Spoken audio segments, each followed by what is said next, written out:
क्या कर रहे हैं आप यहाँ, क्या कर रहे हैं? उठे यहाँ से, उठे यहाँ से। आपको तो कोड़े मारने का कहा गया है, कोड़े मारने का कहा गया। चाय उठाऊं किसने बुलाया इनको? उठाए, एक मिनट निकाले यहाँ से, निकाले भाई, एक मिनट निकाले। मुझे मुअज़्ज़िज़ीन ने बुलाया। भाई आप बात किस तरह कर रहे हैं? आप बोलिए अब्दुल अजीज का फोटो निकले। चलो हम जाते हैं। मुफ्ती साहब एक मिनट रुके आप। बनाया हुआ है भाई ठहर जाए यार, आप क्या मसला क्या है? बात किस तरह कर रहे हैं आप? मुफ्ती साहब यहाँ पे आए, मेरे मेहमान है। इनको कोड़े मारने का भाई मौजूद आदमी है, मेरे मेहमान है। चलो आप आओ। किस तरह कर रहे हैं? पाकिस्तान का कानून अगर इजाजत देता है तो मारो। बात करनी है भाई, वो अपना मौकफ देने आए हैं। आप आराम से बात करें, तरीके से उनसे बात करें। और मैं चाय पी लूं या जाऊं? नहीं मुफ्ती साहब आप बैठे, आप चाय पिए। अच्छा चलो बैठे। अल्लाह आपको खुश रखे जी, अल्लाह आबाद रखे। ये जो आपकी इज्जत अफजाई इस्लामाबाद में हुई, मैं इज्जत अफजाई कह दूं, ना अच्छी बात है। जो इज्जत अफजाई आपकी इस्लामाबाद में हुई, इसके ऊपर कोई कानूनी चाराजोई करेंगे? शाबाश, बहुत आला बात। क्या इरादा है आपका? देखिए मेरी बात सुनो, खवातीन भी मुझसे पीटीआई की वजह से जनाब। फिर खवातीन, खुदा दा ना जो खवातीन जब पीछा छाड़ दो। मेरी गाल सुनो, अच्छा मुझे ये बताओ। अच्छा एक बात बताओ। नहीं बताओ क्या? हर बात में खवातीन, हर बात में खवातीन। देखिए उस मस्जिद में सुन तो ले, नहीं मेरे मुंह से मेरे सुने, दारुल इफ्ताह के अंदर जहाँ वाक़या हुआ वहाँ एक भी खातून नहीं थी। मौलाना अब्दुल अजीज साहब, उन्होंने आपको कोड़ों का भी कह दिया, बिज़त करके वहाँ से निकाला, जूते आपको भूल गए। चले जूस आपने पकड़ा हुआ था। इज्जत तो आपकी लोग कर नहीं रहे, फिर आप कह रहे हैं इज्जत कर रहे हैं। जमात इस्लामी जन से इजहार मोहब्बत करे, जमीयत उलमा इस्लाम इजहार मोहब्बत करे, जामे हक्कानिया वाले इजहार मोहब्बत करे। ये आपके अल्फाज सुनो आपके अल्फाज हैं। मैंने पिछले प्रोग्राम में सुने, पिछले प्रोग्राम में जब आपके साथ मैंने एक मौलवी साहब को बिठाया था, यकीन करें ये लोग सुन रहे हैं, मैंने दर्जनों उलमा को फोन किए कि मौलाना साहब के साथ बैठें और उनका मौक़िफ़ सुने और बात करें। यकीन करें एक बंदे को ज़बरदस्ती में ला सका कोई बंदा आपके साथ बैठने को तैयार नहीं था। मुझे ये बताएं कि दारुल इफ्ताह बना हुआ है, मुफ्ती उनके ऑफिशियल वहाँ पे मुकर्रर किए गए हैं, उनकी मौजूदगी में उनको क्या मुसीबत पड़ी थी कि वो आपसे आके खुलो का मसला पूछते? क्या इन्हीं मुफ्तों ने नहीं कहा कि जुमा के मौके पर जब मुफ्ती अब्दुल कवी आए, इनको हम ले आते हैं, ये मसला इन्हीं को पेश करते हैं।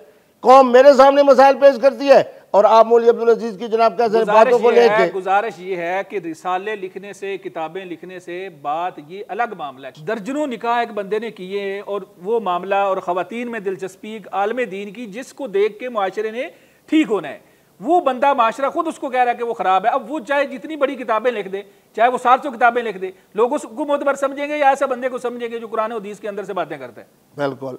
मुझे ये बताएं कि रिसाले वही लिखेगा जो मौलाना मौदूदी की तरह और हजरत थानवी की तरह साहिब इल्म होगा, मौलाना अहमद रजा खान की तरह। निकाह वही खुद नसीब करता है जो शरीफ होता है, शादी वही करता है जो शरीफ होता है। आपने जो आपकी तरह घूमने वाला होता है वो ज्यादा नहीं करता। सुन लें, आपने जो दर्जनों निकाह आपने किए, सुन लें आप, मैं सुन रहा हूँ, मैं वो बात करने लगा हूँ जो आपके अपने हक में है। जी जी, आपने उनको तकलीफ नहीं दी, बात खत्म हो गई। एक खातून नहीं, सुन लें, जब एक खातून जो है वो आपके साथ निकाह में है, वहां से आपके बच्चे भी पैदा हुए हैं और आप खुश भी हैं उनके साथ, इसके बावजूद आप भागते हैं इधर उधर। वो समझती है कि खामन के लिए हुक्म है कुरान का, फन के हूँ दुनिया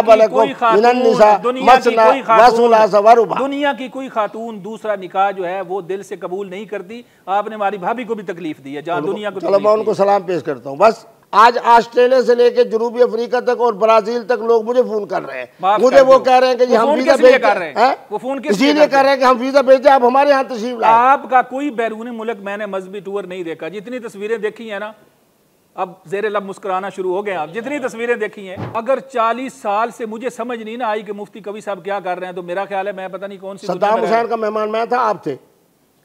ये 2 दफा मैंने सुन लें, किसी मुल्क का बादशाह, किसी मुल्क का सरबराह अगर आपको बुला ले तो ये आपके नेक होने की अलामत नहीं है। मैं आलमे दीन नहीं हूँ, हरीम शाह को है, और हरीम शाह और मैं आलमे दीन है, क्या करते हैं यार? अब उलमा की सुन लें, उलमा मर्दों की महफिल में हरीम शाह को बुलाएंगे, वो क्या करते हैं यार? मैं तो आलमे दीन है, हाफ़िज़े कुरान है, लेकिन उलमा की महफिल में वहां तो को किसने बुलाया आज तक? मैं उसका नुमाइंदा ही नहीं हूँ। शाबाश, माना ये हुआ कि जो मैं आपसे अवामी सवाल कर रहा हूँ जो अवाम लान तान कर रही है, उन वीडियोस को देखें, उन वीडियोस को देखें, नीचे क्या आपके बारे में बोल रहे हैं लोग, सवालों के जवाब दें। बात यह है कि मैं तो अवामी तौर पे मौजूद हूँ लोगों में, आप कहते हैं कमेंट्स देखो, कमेंट्स देखो, कमेंट्स देखो, मैं खुद बनाम से नफीस बैठा हूँ। अच्छा सुने, इसी वजह से बिठाया हुआ ना कि आप खुद बताएं, जो लोग कह रहे हैं आप खुद बता तो रहा हूँ। एक मौलवी साहब, कोई वजह तो होगी ना, वजह क्यों नहीं बता रहे? सिर्फ बेचारे ने वायरल होना था हरीम शाह की तरह। अच्छा इधर ही आ जाते हैं, इधर ही आ जाते हैं। आप कहते हैं कि वो तस्वीरों और वीडियोस को हराम करार देते। शाबाश। सुन ले, आप अब खुद ही अपनी बात में फंस गए। फिर आप कह रहे हैं कि उनको वायरल होने का शौक था। एक बंदे को वीडियो और तस्वीर का शौक ही नहीं है, वायरल उसको क्या जरूरत पड़ी हुई है? खवातीन बेचारों की बदतमीजाना और बद अखलाक़ें आते, वो बेचारी चाहती हैं कि हों। जिस मोहतरमा बेचारी का फोन आता है ऊपर नीचे ये वो चाहती है कि आए। वायरल होना एक अजाब है। मौलवी साहब वीडियो बनाने को हराम समझता है, लोगों को से कलाशन को लेके अपने हाथ में रखना इसको जुर्म समझता है, बदतमीजी करना जुर्म समझता है, गीबत और बोतान को आपके मुताबिक क्या है कि मैं वायरल हो जाए। आपके मुताबिक अच्छा, आपके मुताबिक सिर्फ ये है कि उन्होंने वायरल होने के लिए ऐसा किया? मैं नहीं कहता, मेरा अखलाक भी लोगों के सामने, बरकत थल्ले जी, मेरा अकल भी सामने आया, लोगों का तहम्मुल भी सामने आया। मशरूब जो जनाब में पी रहा था कीले का जूस, उसकी अजमत भी सामने आई, जूती की अजमत भी सामने आई। मुफ्ती साहब तो जूती को देख रहा है, मुफ्ती साहब तो जूस को देख रहे हैं। अब आपकी जूती की भी अजमत हो गई है। जब जनाब इतना कीमती तरीन में बूट पहनूंगा तो उसकी अजमत नहीं होगी। बाबा बाबा होता है, बेटा बेटा होता है। ओके, मैं इस वक्त बाबा हूँ, आप मेरे बेटे हैं। ओके, तीन चीजों को वादा कर रहा हूँ। ओके करें। आज के बाद मेरी कितनी शादियां हैं, कितने निकाह हैं, बात नहीं होगी। ये जो अल्कोहल का मसला है 55 करोड़ मुसलमानों का, इस पे बात नहीं होगी। उसके बाद मोहतरम और मोहतरमा की रजामंदी जिसका नाम निकाह, इस पे बात नहीं होगी। जो इस्लामाबाद में वाक़या हुआ दारुल इफ्ता में, मुझे बताएं कि वहाँ क्या हुआ, क्या झगड़े की वजह बनी, मुझे उसके ऊपर आए। कोई झगड़ा नहीं हुआ। मैं हस्ब मामूल नमाज पढ़ने गया। अच्छा, 82 से यहाँ नमाज पढ़ रहा हूँ। जब मैं इस्लामाबाद में होता हूँ और मेलोडी के इलाके में होता हूँ। जुमा की नमाज उधर पढ़ते हैं आप? हमेशा। ओके। जब मैं होता हूँ तो उसी तरह किया। फिर वहाँ के एक साहब है, उन्होंने कहा जी मेरा खुलो का केस है, इसमें एक दो मुफ्तियान इकराम भी आ गए। उनकी दावत पे मैं दारुल इफ्ता में गया। वो जिन मौलवियों की दावत थी वो उनका ताल्लुक उस दारुल इफ्ता से था? शाबाश। वो 5 मुफ्तियान इकराम और सबको देखें कि वो दोजानू होके बैठे हैं उस दारुल इफ्ता के मुफ्ती, दारुल इफ्ता के। और वो जो खुलो वाला है वो अपना केस मुझे बता रहा है। मैंने कहा ठीक है, मेरी इस्लामी अदालत है, इंसाफ इसी तरह खवातीन के मामलात को देखती है, विरासत हो, खुलो हो, वो तो आप खियार बुलूग हो। ये मेरा एक अपना उन्वान है, मौजू है।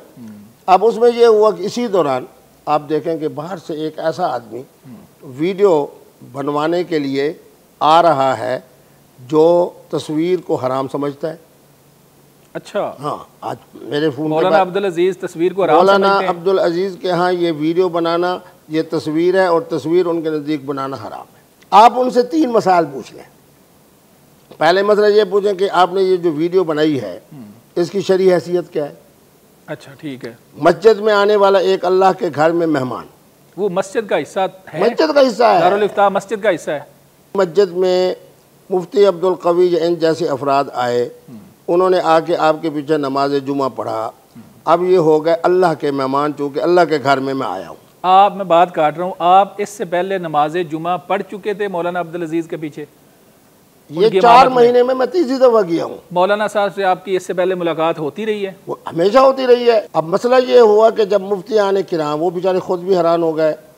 उन्होंने भी जनाब मुझे जूस पेश किया, मैं जूस पी रहा था। जूस में बात काटूंगा, वो बहुत सारे लोग ना सोशल मीडिया पे तनकीद कर रहे हैं कि दारुल इफ्ता के अंदर उस गिलास में क्या था? वो जूस था। कौन सा जूस था? देखा था जी, मुफ्ती आने किराम जहाँ बैठे हों, हर तरफ दीनी कुतुब हों, तो वो उन्होंने केले का मिल्क शेक, केले का मिल्क शेक आपने? मैं पी रहा था, मेरे लिए ही मंगवाया। आपके लिए मंगवाया उन्होंने? बस ठीक है। उसके बाद जो जिस अंदाज से अब्दुल अजीज साहब तशरीफ लाए, तो मुझे तो वही याद ताज़ा हो गई जिस तरह आपको लगा कि वो आपको मिलने आ रहे हैं। अब वो क्यों आए ये वो जवाब देंगे। ताल्लुक भी पुराना है, हाँ, मिलते भी रहे हैं, नमाज भी पीछे पढ़ते रहे आप, और आपको पता भी नहीं कि क्यों आए। हाँ, वही इसलिए तो वजह तनाज़ा आपको भी नहीं पता चली। दूसरी सूरत हाल ये है कि जब एक आदमी नमाज पढ़ा के घर चला गया है और मैं भी मामूल के मुताबिक उनके पीछे नमाज पढ़ के लोगों से मिल के, आखिर में जो लोग वो मस्जिद से निकल रहे थे वो हम थे या हमारे साथ 10, 12, 14, 15, 16 जो बता रहे थे जी मैं फ़लाँ शहर से हूँ, फ़लाँ शहर से हूँ, मुफ्ती साहब क्या हाल है। ये इसी दौरान में जब उन्होंने कहा जी ये फतवा है, तो मुफ्ती आने किराम के एहतराम में मैं उनके यहाँ चला गया। और कौन सा जुर्म ऐसा मौलाना ने आपका देखा जिसके ऊपर उन्होंने कहा कि मौलाना साहब अगर दोबारा आप नजर आए तो यहाँ बांध के आपको कोड़े मारेंगे? पहला तो ये सवाल है, इसका जवाब आपने देने कि कोड़े वाली बात क्या है। मेरे बेटे बात ये है, वो खुद कह रहे हैं कि तुमने 19 शादियाँ की हैं, 19 शादियों की वजह से तुझे संसार करना चाहिए। अब मुझे बताए, अगर कहते संसार तो मुझे ये कहते कि तुम हर वक्त जना खवातीन के साथ मुंह काला करते हो, बदकारी करते हो। एक आदमी खालिसतन जज्बाती अंदाज में जुनून के साथ मुसल्ला होकर खुद उसकी वीडियो बनाते हुए, अब ना मेरे तरफ से कोई वीडियो बना रहा है, अच्छा, ना मेरे अंदर कुछ जुनून थे। आपको तो जूता भी भूल गया था, ये क्या मामला हुआ था? डर गए थे? मेरी जूती बड़ी कीमती थी। अच्छा, ये वाला जूता आपने पहना हुआ था? और ये उन मुफ्तियान किराम को अल्लाह जज़ाए खैर दे कि वही खुद उठाकर। इस जूते की कीमत क्या है? आपको पता है कि 2006 से लेके आज तक मेरी ऐनक को देखो, बदल गई है। अब किसी का तोहफा है ना। टोपी भी बदल गई है, वो भी तोहफा है। अच्छा, ऐसा सूट देखो, सूट भी बदल गए। आप सारे बदल गए, कोई ना कोई वजह है, आप असल वजह नहीं बता रहे, क्या मामला? मैं वजह यही है ना कि हुजूर का फरमान है एक दूसरे को हदिया दिया करो, इससे मोहब्बत बढ़ती है। अच्छा, नौजवान नस्ल मुझसे मोहब्बत करती है, पठान मुझसे मोहब्बत करते हैं, खवातीन मुझसे मोहब्बत करती हैं, आप मुझसे मोहब्बत करते हो, कौम मेरे साथ खड़ी है। बात जो भी हो ना, खवातीन तो आपने बीच में लानी होती हैं, किसी वक्त तो माफ। अच्छा, एक बताओ। अच्छा, एक चीज आपकी बड़ी डिस्कस हो रही है सोशल मीडिया पे कि देखें ये सूरत हाल बन गई, चलो जूता तो भूले, फिर याद आया, वापस आए, डरे नहीं, बंदूक भी थी, कोड़ों का हुक्म भी था। अच्छा, वो जो गिलास था वो नहीं छोड़ा, इस्तकामत देखें उसमें क्या था। अब आप जिस अंदाज से आए थे तो मैंने वो चाय उठाई ना, अल्लाह की दी हुई नेमत, वो नहीं, चाहे वो मशरूबात की शक्ल में हो, मतूमात की शक्ल में हो, मनकूहात की शक्ल में, वो आप नहीं छोड़े, क्यों छोड़े? अच्छा, चलें चलें चलें, ठीक हो गया। नाजरीन, आपने मुफ्ती कवी साहब की गुफ्तगू सुनी जो इस्लामाबाद में वाक़या हुआ है इनके साथ, कि वहाँ पर कोड़े मारने की और निकालने की और पूरी तरह इज़्ज़त अफजाई इनकी जो हुई, उस मामले के ऊपर पूरा सोशल मीडिया भरा पड़ा था, बहुत सारे सवालात थे। वो सवालात हमने भी पूरी ईमानदारी से मुफ्ती साहब के सामने रखे और उन्होंने उनके जवाब दिए। आप भी कुछ कहना चाहते हैं तो कमेंट सेक्शन में लिखें। अपने मेज़बान मनाज़र अली को इजाज़त दें, दोबारा मिलेंगे, अल्लाह हाफिज़।